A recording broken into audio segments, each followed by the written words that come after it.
I've been really looking forward to this session because it's a newer topic in discussion debate in this industry, engaging the unengaged and really diving into what exactly advice engagement means and how that relates to the new standard of success as an advisor. And the ability to engage clients and provide personalized advice, no secret there, it's critical for success. So it really wouldn't be a tech conference without these next four gentlemen that are about to come on the stage. So I'm very excited to welcome these four and let them take it away and have some fun up here and get some questions ready. So gentlemen, welcome to the stage. Okay. So who was here in the room before we got started? Because apparently they were singing, so I don't know if you heard them loud. Beauty. Amazing. How's everyone doing? Energy levels are high. Last day of the conference. Yeah. Pleasure to meet everyone. My name is Payman. I'm from Deloitte Consulting. What does that mean? We do wealth transformation end-to-end from strategy all the way to implementation. We believe that the future of wealth management is the future of advice and engagement. And I am happy to be joined on this panel by three esteemed individuals leading the charge around advice and engagement. I could introduce them, but I think they would probably each do a better job and do it much more justice than I could. So gentlemen, the cold notes, very quick, please, if you don't mind, about yourself and your platform. Adam, maybe I'll start with you before we go to Derek and Philip. So hello everybody, my name is Adam Holt. I'm a CFP and I call myself a recovering financial planner. I started Asset Map a bunch of years ago in my practice and it kind of took off, and now I spend my days as a fintech CEO, traveling the country and spending time with fellow advisors. Great to be here. There you go. Derek? Yeah, my name is Derek Notman, also a recovering advisor, 17 years now, I think, CFP, and I founded Coupler, a lead generation technology company, and co-host with this guy over here on a podcast. True. Which is the Rethink podcast, a great one to listen and subscribe to. Hello everybody, Philip Hecker, co-founder and CEO of Bento Engine, 15-year Wall Street veteran, Deutsche Bank and JP Morgan. I consider myself very passionate about advice that goes beyond investing. Thus, I'm thrilled to be on this panel today. And can you turn, Philip, the speaking notes that you have there so everyone knows what you're I come very, very well prepared. My talking points are clearly visible. I walked up to him. You could write them down. I could not believe it. I had to walk up to him. And we have Derek in his beautiful shirt as well, so we're all locking it. We're bringing the energy for you guys. All right, let's start with a softball. Adam, maybe I'll start with you. Yeah. What is advice engagement? What does it mean for wealth? For those of you that have been in the financial and wealth management space for years, advice engagement has been the core of what we've been doing for many years. It's arguably been the reason why any consumer works with a financial professional. It is the moment when we as professionals deliver that advice that they're seeking and likely paying for. But I think that the difference today is how we deliver that advice, how both the consumer experiences it and how the advisor delivers it and then engages and moves more towards this concept of participation over presentation. So we tend to think of the tools and technologies that elevate the human experience of delivering that most valuable advice is really advice engagement. I love it. Philip, Derek, anything you want to add there? I don't think I should, because this is the OG of advice engagement right here, so I think we got to leave it with them. Thank you. I would concur. Great definition in my mind too. Advice engagement has always been and continues to be the very essence of wealth management. It's where the rubber hits the road, where we as client-centric advisors connect with and serve our clients and create quantifiable after-tax value. I would also concur with Adam, our technologies don't displace or disintermediate advisors, quite the contrary. Yeah. We make you more human more often, and from that, everybody benefits. And I love advice engagement. It's this new category that came up, and I do think it's the differentiator within the industry. When you really think about personalizing the advice that you're providing, that is what these gentlemen are leading here. The title of the panel itself is Engaging the Disengaged. So Philip, maybe let's actually talk about unengaged clients or disengaged clients. What are some common characteristics of these individuals, and how can advisors actually address these characteristics? Great questions. Let me ask the audience perhaps to bear with me for a minute. in your mental mind, if you're an advisor sitting here, think about for a moment your most engaged, your best clients, and your least engaged clients. Think about how the business, how the relationship with them feels and looks like. What are the revenue dynamics? What are the assets coming in or out?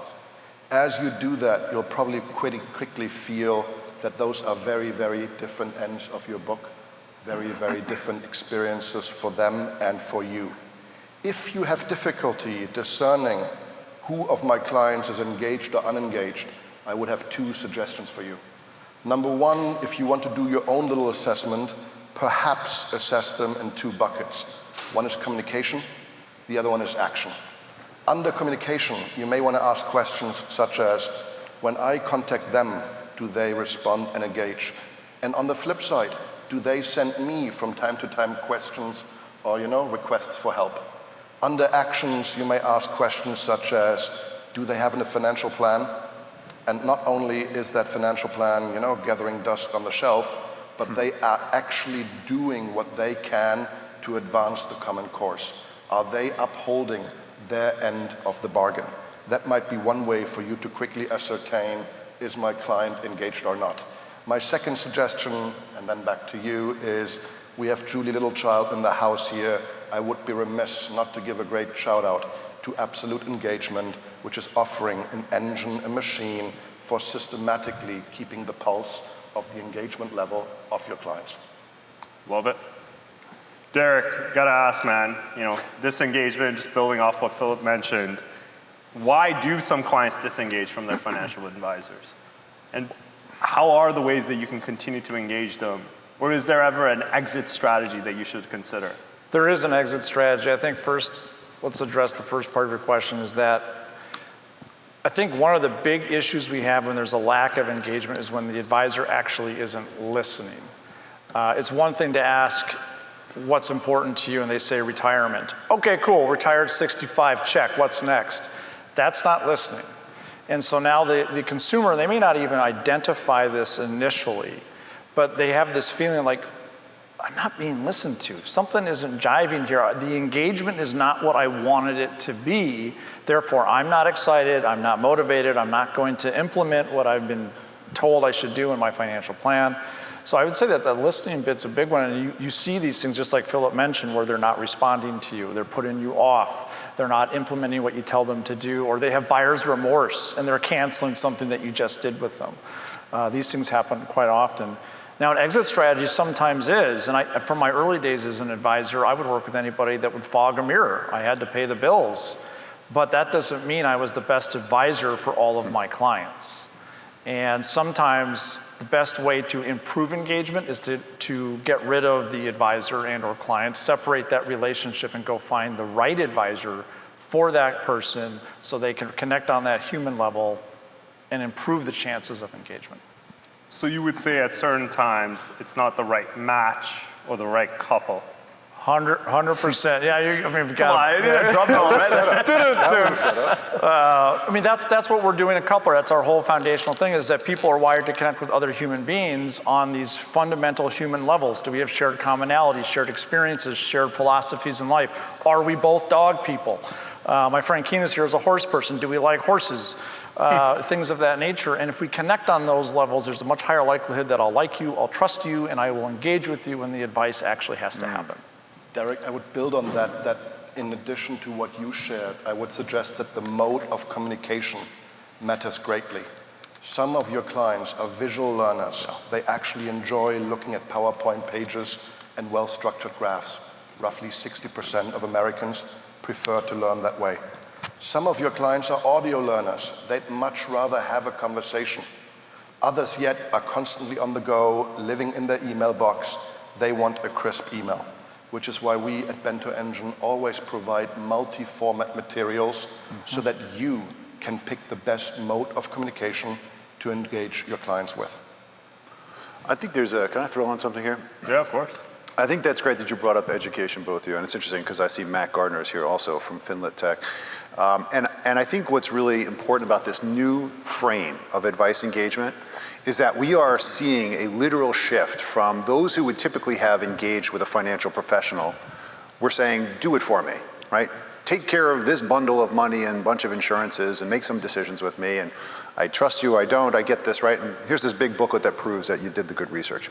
This DIFM is switching not strictly to a DIY space or do it yourself, but a do it with me.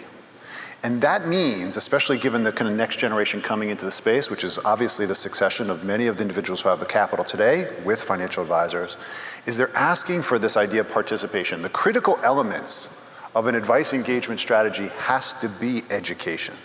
It has to be education, because there's no way to empower our customers to take action when they're not with us, as Philip said, right? The behaviors, the savings, the choicefulness of whether to invest or not, whether to inform my advisor, whether to actually be proactive. I think these are, and of course, teach the next generation of basically stewards of capital. So I think advice engagement encompasses this concept of our responsibility as financial professionals to educate not only our clients, but those that they touch in their community. Love it.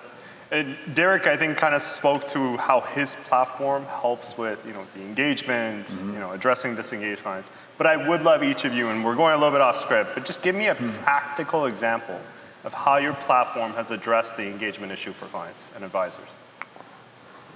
Are you looking at me? You're looking at me. I'm looking at you, my friend. So, okay. I'm starting from the right. Okay, so, well, for those of you who don't know, AssetMap started with this kind of core problem, which was, as a financial professional, the complexity of my clients' lives, their incomes, their assets, their liabilities, their insurance policies, the members, the trusts, the businesses, it was complicated. As you all know, we typically deliver massive reports to justify, we listened to you, here it is. That's what your life looks like. There was never an inspection moment in that. So we created this visualization that was kind of scalable and personalized to every single family. And eventually we had so much success with it, we said, let's systematize this and build. That's what AssetMap came from. Today, we're basically a visualization tool of everything going on in your life, your client's life, so that you can have an engaging conversation about what you're doing and why you're doing it, and we can overlay what your peers are doing, and we can give you signals of things you want to talk about and address. And I think the whole key has been to get away from the technology itself and focus more on the conversation, which is really where we earn our trust and ultimately the responsibility that we take for being their stewards over the long period of time. So that's what we focus on today. I love it. And it probably speaks to what Philip was mentioning about the visualization, right? Mm-hmm. Some of your clients are visual learners. Put this in front of them. I like the fact that you're using the comparables as well, so they can see how they're stacking up against their peers, and you can have them actionable insights. Maybe Philip, any other examples that you would provide around your? Sure. Bento is laser focused on moments that matter in the lives of your clients and prospects. What are those moments? Dozens of life events: getting married, divorced, having a child, moving to Florida, buying a business, or selling a home. That not always happen, but often happen in the lives of your clients. And as you well know, when they do, they represent major opportunities to lead with advice and capture money in motion. In addition, Uncle Sam gives us 15 age-based milestones that matter by law, that trigger distinct risks or opportunities. Turning 50 and being able to make catch-up contributions in retirement accounts, thus increasing the tax-advantaged savings and investing rate. Age 62, Social Security, 65, Medicare, 70.5 QCD. I could go on and on, 15 age points that are highly predictable. You know the ages of your clients and prospects. You know the US tax code. Let's put the two together. How do we do it? Via APIs, we connect into your CRM system, Wealthbox, Redtail, Practify, Salesforce, we do them all. There, our algorithms constantly scan your entire book of business to identify upcoming advice opportunities. When we find one, we not only alert you via a task in your CRM, we also equip you with compliance pre-approved content coming in multiple formats. Cue my earlier point. Our fundamental belief is that everybody wins if and when you proactively lead with advice during those moments. I love that, Philip. And I really like the moments that matter framework, right? When you really think about it, there are certain jobs, onboarding, et cetera, table stakes, right? You need to be streamlined. You need to be able to onboard me as effectively as possible. But the key moments that matter is where you can differentiate your practice. Derek? One final thought on this is that, so I also have an RIA that I run, and I use AssetMap and Bento. Now, we all know that the KITSIS map of tech is just huge, and there's 1,000,001 choices on there, and it's tough to differentiate. So for me, my barometer is, okay, these ideas sound wonderful, but do they actually work when you are applying them in a client-facing situation? And I've been using both of these techs for a while now. And yes, when the clients say, I love this makes sense, thanks for proactively contacting me, give me my asset map, I always ask, I want my asset map. People love that, and now it's all around the education piece. So when you said rubber meets the road, this is the rubber meeting the road. This is how we have advice engagement. I think what's really interesting is by using these visualizations and using the underlying data, you're able to obviously engage your clients, but you're also able to identify who's disengaged, what's the root cause of that disengagement, find them potentially a new advisor, et cetera. And this is all brought together by technology. Derek, maybe just building off of that, how do you use the technology? How do you improve advice engagement? And are there any potential drawbacks that people should be understanding of if they rely too heavily on this technology? They're connected for sure. So the best technology I find is the one that enhances the human connection. And so the other side of that coin is that if you are buying a piece of technology to solve problem X and rely 100% on that piece of technology to do that, you're not really going to be happy with that solution. You'll be frustrated, you'll cancel it, and you'll move on to something else. So the best tech really enhances who you are and your processes and systems and how you engage with your clients. I find that to be the best experience for everything. And then the other thing I would say is bring on tech slowly. You don't need to have every piece of tech on the KITSIS tech map. You only need a couple to be really awesome at what you do.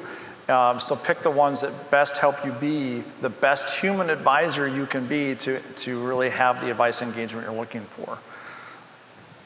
This question I get is way too much. Maybe because of kind of our role as being a financial advisor and now in the fintech space, and we're so connected here, so we know so many of the other players that have been building tools for the past bunch of years. We'll call them the kind of the traditionalists, the tools that have been around for the past 10, 15 years, mostly in the planning space, as well as the new pop-ups. So we kind of connected.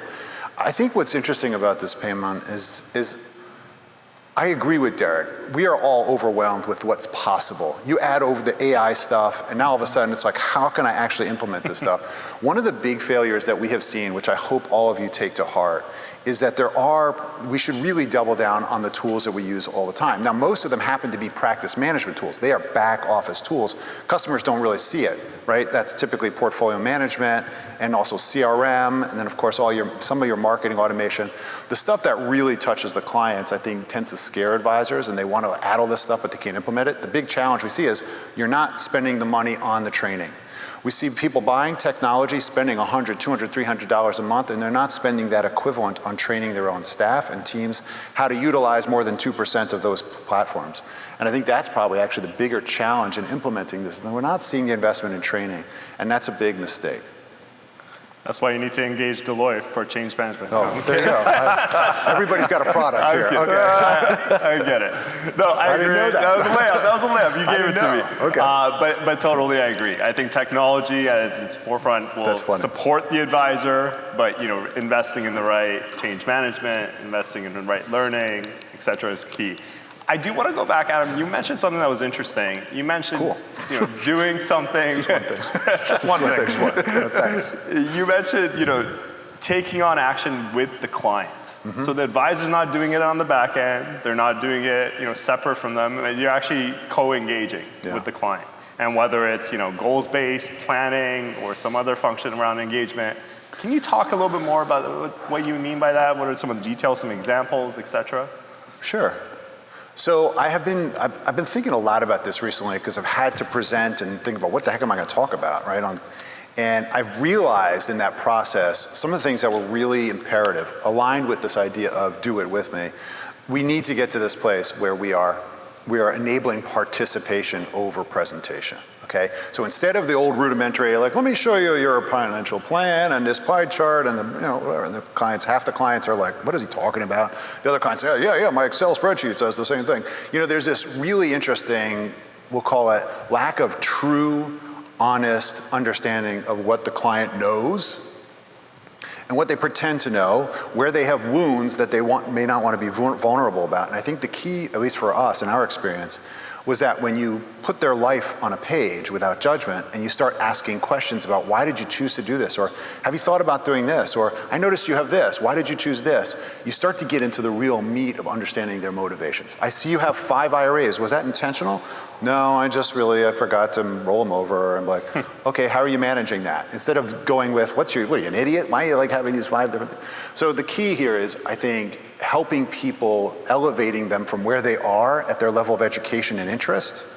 And sometimes we need a framework to scale that.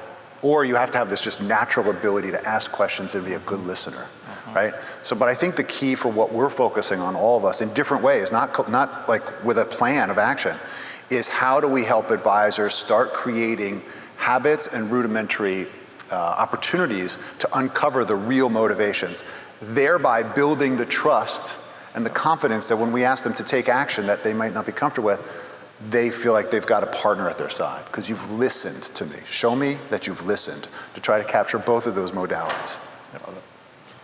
I would build on that, and I think my fellow panelists would concur. It's important to define the scope of our advice very well.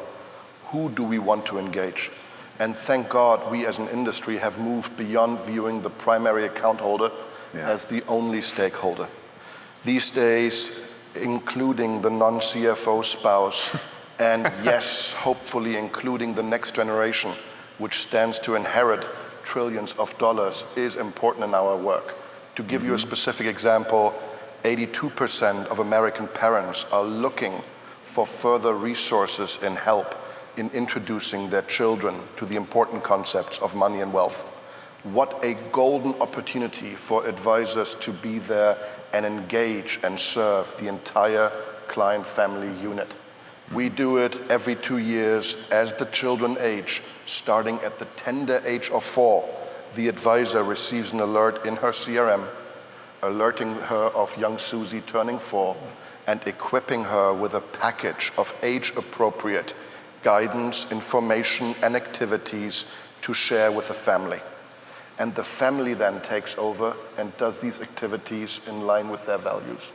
What a great role for the advisor to add value and connect with the next gen in early and constructive ways. Very cool.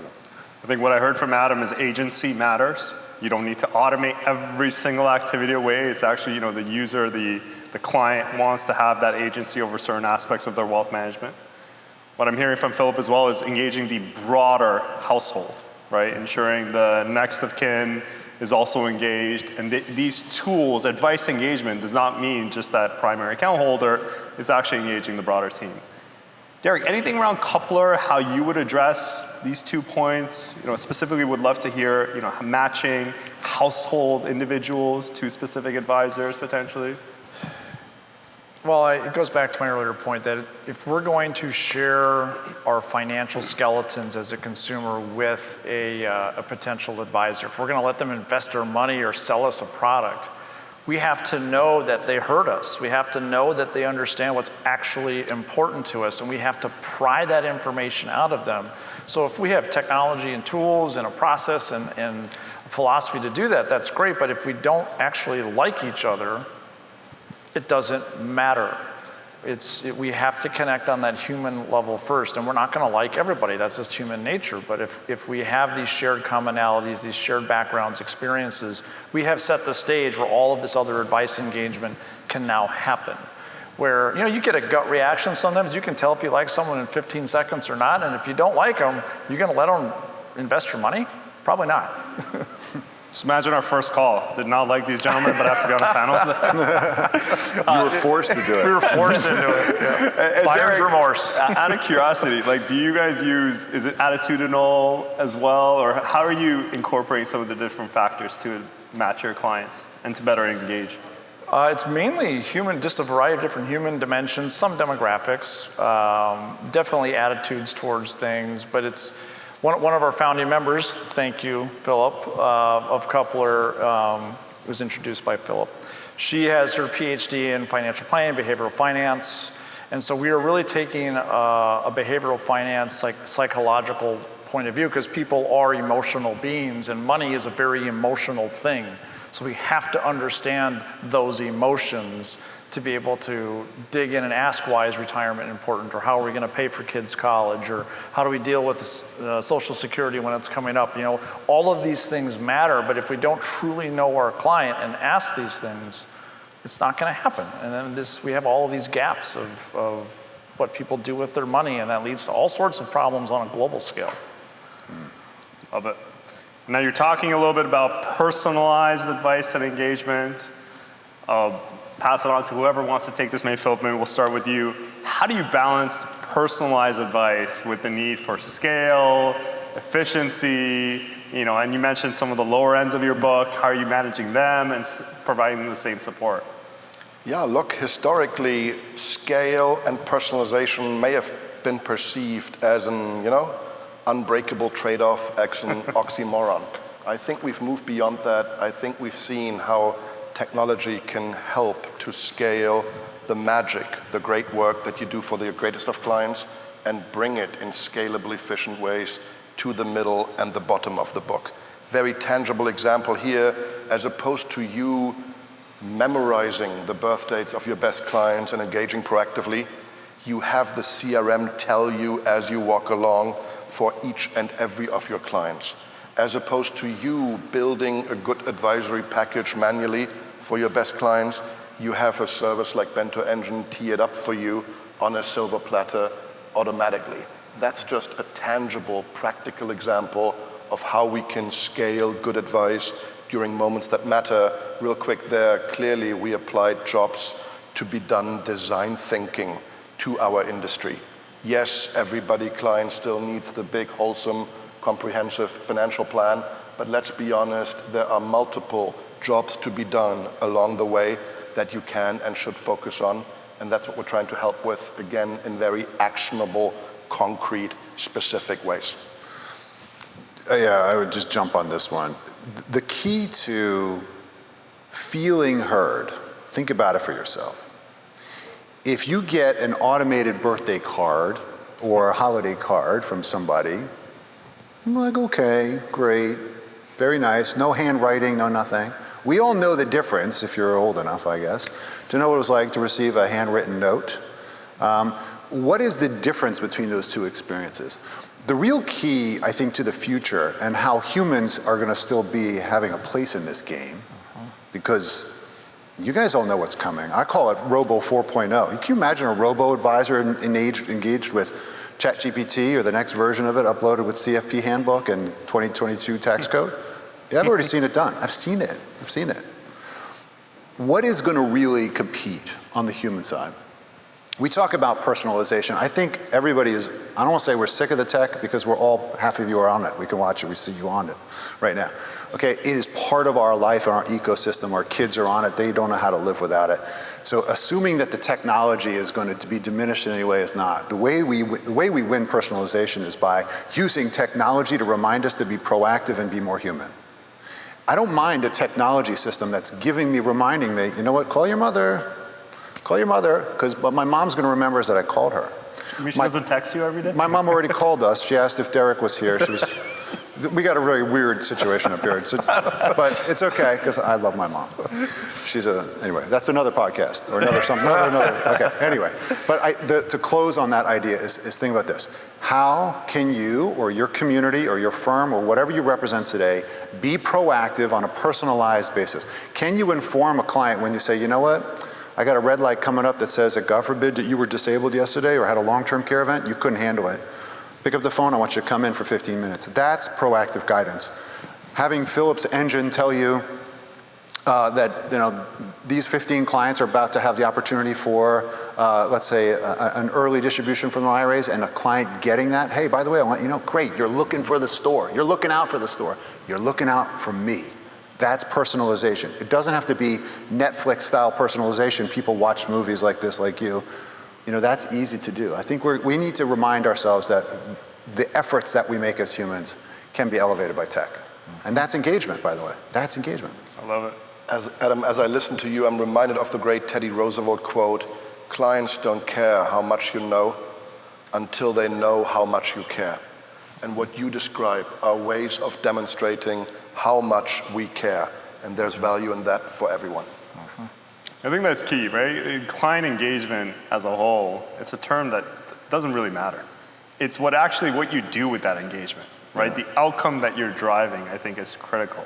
And Derek, I think when we were chatting, you mentioned, your advisor knows more than your shrink about you, right? They know Shrink, more. attorney, and priest all together. There you go, right? And so they have all this data. You have all this data on your client.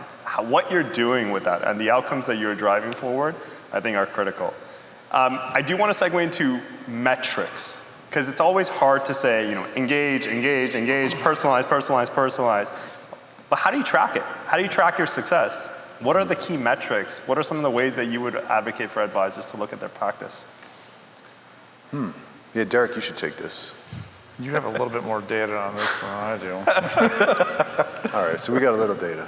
Well, I mean, I could try. I think Philip actually is really strong on this one. The only thing I would offer, I don't think we've even gotten close to understanding the data. At least for us at AssetMap, we crossed over 1.25 million people representing $1.5 trillion of financial instruments. What you learn from that so far, what we've learned from that, is that despite our advisors being typically fiduciaries or advocates or holistic or whatever, there's an extraordinary number of gaps in their financial plan. Longevity, not addressed. Red lights, bad. Long-term care, no one's talking about it at the scale of data we're seeing. And what it's starting to indicate is that as much as our advisors are holistic, there's still a lot of work to do, which means there's an enormous opportunity, not only on the solution side, but also on the education side. So the data, to me, is telling our teams that we have a lot more work to do to be proactive. And that should be an exciting opportunity for everybody who's in the space, because it just goes to show how much we still have yet to create. But I think there's a lot that's going to come from the data, the analytics side, if we can actually monetize some of this. On our end, 65 firms and counting on platform with hundreds of advisors, tens of thousands of clients. We study the data points, we see the engagement, and we get the stories of what happens down the road. Our larger, smarter firms are very diligent about assessing if and when a client receives a bento type of alert and guidance, what happens downstream in terms of their behaviors. And it's exactly as you would expect. If and when you engage clients, good things happen for everyone involved.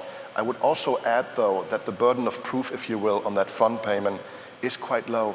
Most advisors here in the audience know from their own books that if and when they do the right thing, everybody benefits. So I'm happy to say there is little convincing, work we need to do around this dynamic, because advisors know instinctively that it's not only the right thing to do for clients, when you think about client experience and outcomes, but also for their business. And they're looking for help to scale that, to bring that magic to the middle of the book and the bottom of the book, which are oftentimes woefully underserved and thus represent a wonderful, built-in, organic revenue growth opportunity. And I think services like ours help capture just that. Love it. Can I add 2 seconds on that? Yeah, please. All right. So I am a bento user, and because of one of the bento alerts I received, I brought in 4 million of AUM from somebody where we had to have a conversation about Social Security. Had nothing to do with the client's assets or anything. We were just having an educational conversation. I used your email. That led to real revenue. So that would be one of the metrics I would look at, like what's actually happening. The other thing would be, which is we're really interested in this at Couplers, what's the cost of acquisition, both financial and time, for an advisor to get a new client in the door? It's traditionally very high. So if we can drop that down, both time and money, now that means that that advisor has more time for advice engagement. Extremely important. So something else we're excited to track as we keep moving forward here.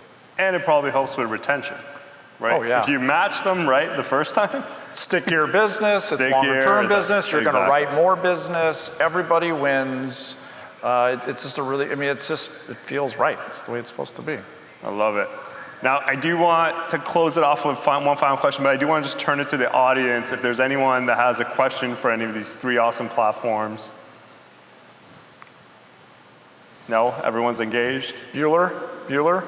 Everyone had a lot of drinks last night. They're posting on social right now. That's what they're doing. They're like, this is the most amazing panel. Yes. Keena, Wait 1 second. They got hold you a on. mic. There's a microphone. The lady who likes horses, from what I remember. First of all, this is one of the most brilliant panels I've attended in this conference. So Thank you. I love that. Because of me? No. She just met you. I have two questions. Do you allow your clients to build their own community amongst your clients? So for instance, if you're older, you're not getting out as much. And I want to talk to other older people.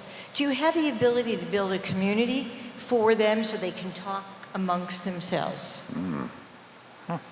That's interesting.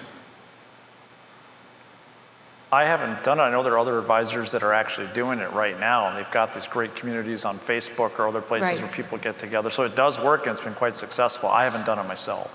Keena, yes is the short question. Many of our partner firms have peer-to-peer learning platforms where they allow people that are alike, that feel alike, that share a common interest to interact and engage amongst themselves. Certainly a rising trend, many opportunities for peer-to-peer learning, Yes. in addition to the work that the firm does with the client.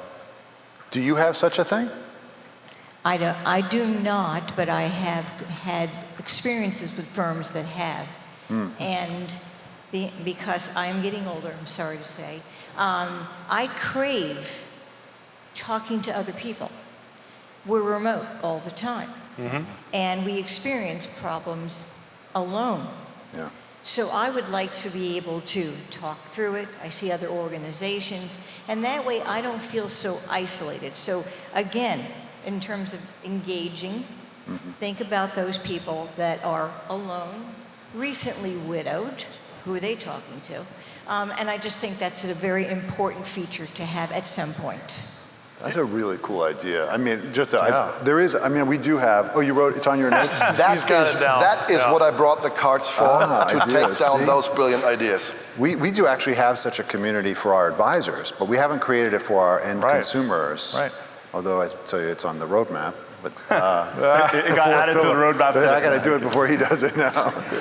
I think it's interesting because you guys also have the data. I think the direct-to-consumer players have done an incredible job of building some of these platforms. If you think about the eToros of the world or others, they've been able to embed that into their experience. I think as an RA or somebody leading a practice, how you're able to build that community for your clients, I think would be critical. You have the data.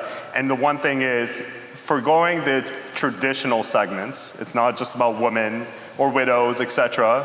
There's different attitudinal segments that I think Derek referenced, of people of all various different demographics that might have common interests. And now you have this data to be able to match them. I think that's where it's interesting and where we've seen some leading players do it. Any other questions? Yes, sir, gentleman over here. Where's that mic?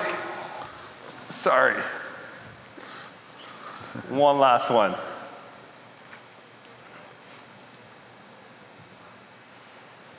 Question for you, like any one of you could answer, is that how long have you been doing this? Because this is a new category, right? Advice engagement, and where do you go from here? Then you were mentioning, Adam, that there's something on your roadmap, but what you're doing versus what will happen like 3 years, 5 years down the line, and are you just that's one question, and the second question is that, are you working only with the RIAs, or are you working with some other kind of customers? I didn't quite catch the last question. So are you working only with the RIAs, independent RIAs, or are you working with some other, let's say, small private bank or something Got it. like Okay. So the last question is, are we working? Well, AssetMap is being used by pretty much everybody in wealth management. There's thousands of advisors, literally globally, in multiple currencies and language. I think we're at 140 currencies now. So it's interesting to see how what Philip mentioned, visuals work pretty much cross-culturally. You just change the vernacular. The first part requires everybody here to sign an NDA. So someone will be circulating that. No, I'll tell you, at least for us, because I'm really curious what my colleagues think, what they're building. I think we're on the precipice of an opportunity. The financial advisors have an asset that no one else has. We have an understanding of the markets. We have general understanding of legal, tax, insurance, investment. highly trained, lots of experience, and we're in the situation where the threat of direct technology is palpable. And the market is shifting, as Philip said. There's going to be a massive transition. I think what we're in the space of is reinventing advisors, and the technology that's going to enable them to work with more people at scale is very clear on the horizon. The question is, can we retool our financial advisors to think differently, to literally let tech do all the execution and let themselves be the best human that they can be? So for AssetMap, it's all going to be about how can I deliver proactive, personalized advice on demand, whenever you want it, when you want it, and literally collaborate multiple professionals and skills, legal, tax, insurance, investment. So that's why we just did a deal with the AICPA. All right, we got 20 seconds to wrap it To up. answer your question real quick, 2 years in existence, after starting with a focus on RIAs, we since branched out to IBDs, regional banks, private banks, trust banks, and insurance companies. So we're able to serve the various business models that we have in our beautifully heterogeneous industry. Derek, 3 to 5 years from now? Oh boy. I hope to be on an island. No. You got the shirt for it, my friend, so we're good. He's already on an island. Yeah, no, I think we are really, as Adam said, we're on this, you can see it on the horizon, it's coming, it's actually going to be a really beautiful thing, and the technology, if done right, is going to really enhance everything we're doing with the awesome responsibility we have as advisors. When I became an advisor, I didn't want to cold call, market, do all the service-related stuff. I wanted to be an advisor. The best tech's going to help me do that and spend more time doing it. I love it. All right, I think we are at time. Gentlemen, I want to thank you for joining us on this panel today. Appreciate it. And thank you, folks. Thank you. Thank you. Thank you very much. Thank you for your time.